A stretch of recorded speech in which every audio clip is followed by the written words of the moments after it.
లోక్సభలో కాంగ్రెస్ ఎంపీలపై విధించిన సస్పెన్షన్ను ఎత్తివేశారు. వెళ్లో ప్లకార్డులు ప్రదర్శించిన మాణిక్యం ఠాకూర్, రమ్య హరిదాస్, జ్యోతిమణి, టీఎస్ ప్రతాపన్లపై సస్పెన్షన్ ఎత్తివేశారు.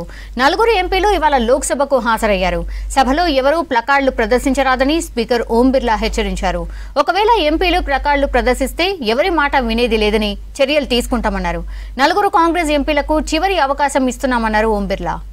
उसको जनता ने चुनकर भेजा है। किसी सदस्य को संसद की कार्रवाई में हिस्सा न ले, ये हम कभी नहीं चाहते, कोई भी नहीं चाहता।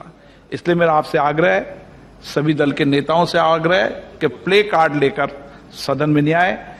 ये मैं अंतिम बार उनको मौका दे रहा हूं, लेकिन प्ले कार्ड लेके आएंगे तो मुझे न सरकार की सुनूंगा न इधर की सुनूंगा, मुझे कार्रवाई करनी पड़ेगी। నలుగురు సభ్యులపై సస్పెన్షన్ ఎత్తివేసిన తర్వాత ధరల పెరుగుదలపై లోక్సభలో చర్చ ప్రారంభమైంది. గత 14 నెలల నుంచి ద్రవ్యోల్బణం 2 అంకెల్లో ఉన్నట్టు ఆరోపించారు కాంగ్రెస్ నేత మనీష్ తివారీ.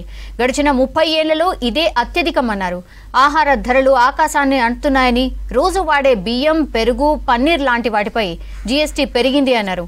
చిన్న పిల్లల్ని కూడా ప్రభుత్వం పట్టించుకోవడం లేదని తివారీ అన్నారు. लोग हमें भेजते हैं यहाँ हमारे कोई जिम्मेदारी निभाने के लिए, ऐसा नहीं सर।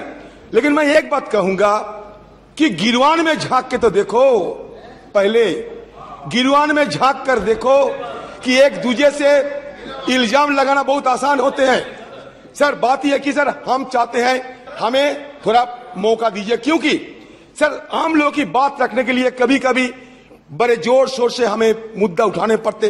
सरकार की रवैया के चलते कभी कभी हमें प्रदर्शन भी करना जरूरी होते हैं। इसलिए मैं चाहता हूं ये सारे समाधान निकालने के लिए एक जनरल पर्पस मीटिंग बुलाया जाए। ध्यान दूंगा सर, ये आप हम सब पे भरोसा रख सकते हैं।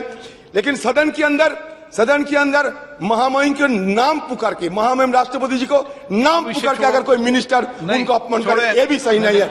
हम तो सरकार की तरफ से मैं ये बोलना चाहता हूं, प्रोडक्टिविटी बढ़ाने के लिए हम पूरा प्रयास कर रहे हैं और हम प्रतिबद्ध है उसके लिए। जब आप निर्णय करेंगे उसी दिन, मंगल हो, बुध हो, गुरु हो, हम सरकार की तरफ से हम चर्चा करने के लिए तैयार है। अश्योर करना चाहिए, ये हमारा रिक्वेस्ट है, आपको रिक्वेस्ट है हमारा। अगर वो भी नहीं करते हैं तो आपका जो निर्णय होगा हम मानने के लिए तैयार है। लेकिन जो उनका डिमांड था डे 1 से हम कह रहे हैं, आज भी माननीय वित्त मंत्री आके बैठे हुए हैं और हम पूरा चर्चा के लिए तैयार है। हमको छिपाने के लिए कुछ भी नहीं है, मैं स्पष्ट करना चाहता हूं। गरीब लोगों के ऊपर, भारत की जो माध्यमिक श्रेणी है उसके ऊपर इतना ज्यादा बोझ डालोगे तो सारा मुल्क त्राही करेगा महंगाई से। 2019 में 1,45,000 करोड़ के अपना कंसेशंस कॉर्पोरेट सेक्टर को दिए और 2014-15 से 19-20 के बीच 4,32 लाख करोड़ रुपए के जो कंसेशंस हैं वो पूंजीपतियों को इस सरकार में दिए।